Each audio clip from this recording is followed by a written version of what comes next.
Remember the last time you sat in these wooden seats getting an Irish soda or a float?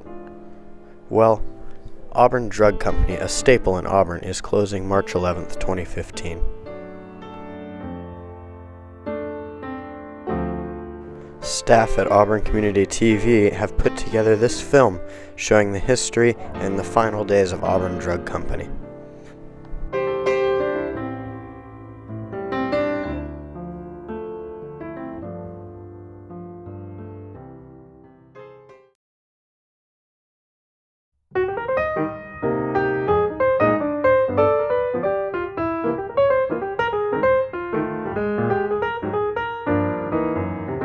Welcome. The year is 1896, and founder James Thomas Gibson just opened Auburn Drug Company. The first site of Auburn Drug was located under the historic Freeman Hotel on the road now known as Lincoln Way. In 1906, Gibson relocated Auburn Drug to the newly built FINK block at the present site of Roper's Jewelers. In 1906, Gibson sold the now famous soda fountain to Sugar Plum Ice Creamery, which would later be repurchased in 1925 by owner Swanson. The year is now 1921. Join me to venture into the heyday of Auburn Drug.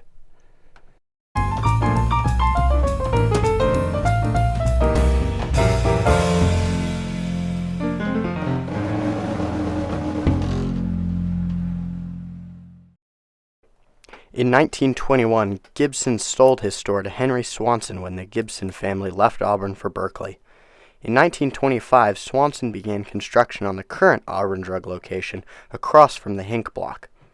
When he moved his business, he was able to purchase the same soda fountain Gibson had sold 19 years prior, and had it installed where it is today. In 1941, Clarence Reeves and wife purchased Auburn Drug Company from Swanson. Under Reeves' ownership, the old store flourished.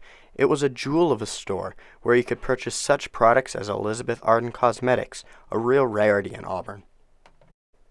The Reeves family was dedicated to preserving the old store, and were the only business in town to keep the soda fountain. A popular trend of the time was to get rid of the old fountain for new technology, but not Reeves.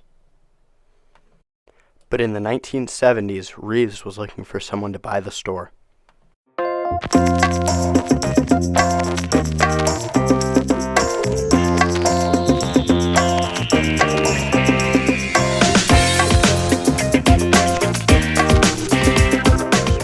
During the early 70s, Reeves searched for a new owner for the store. A likely candidate? Charlie FINK, who even delivered ice cream to Auburn Drug during his Placer High years. In 1974, at an Elks Club dinner, Reeves took Charlie aside. Charlie was currently a pharmacist at Sierra Drug, but Reeves said it was time for him to sell Auburn Drug Company, and he wanted to sell it to someone who would treasure it as much as he had, and FINK was the man. When Swanson was still in charge of Auburn Drug, he started keeping prescriptions one by one on metal spindles. When a spindle got to about 2 feet in length, he would move them to the wall next to the staircase.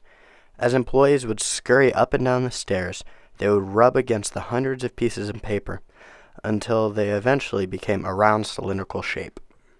Through this careful archiving and the purchase of a prescription computer in 1976, FINK was able to calculate when Auburn Drug filled their 1 millionth prescription on April 3, 1984. Charlie was loved by the community. In 2014, after a long battle illness, Charles FINK passed away, surrounded by family and friends. ACTV gives its condolences to the FINK family and wishes that Charlie is resting at that big soda counter in the sky.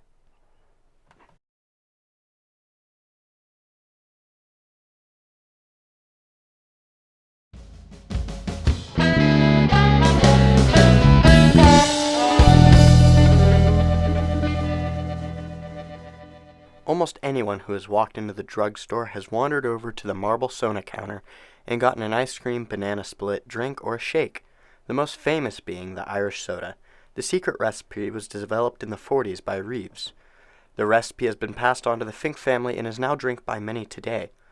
We got to see how this famous recipe is made, apart from the secret recipe. So sit back, relax. This is an Irish soda in the making.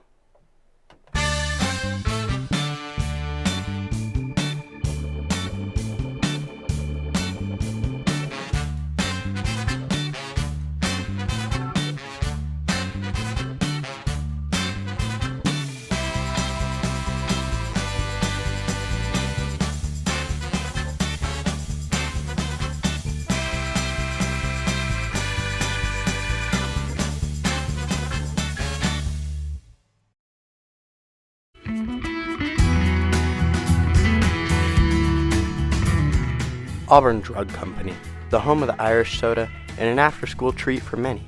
The home of over 1 million prescriptions for over 115 years. 4 owners, 1 store. One of the oldest businesses in Auburn, it has seen 3 locations and thousands, maybe millions of customers. From novelties, toys, prescriptions, and sweets, Auburn Drug was some people's one-stop shop. Auburn Drug Company will surely be missed by many Auburnites who wish Auburn Drug will be reopened by a new owner. But until that day comes, we will surely miss Auburn Drug Company.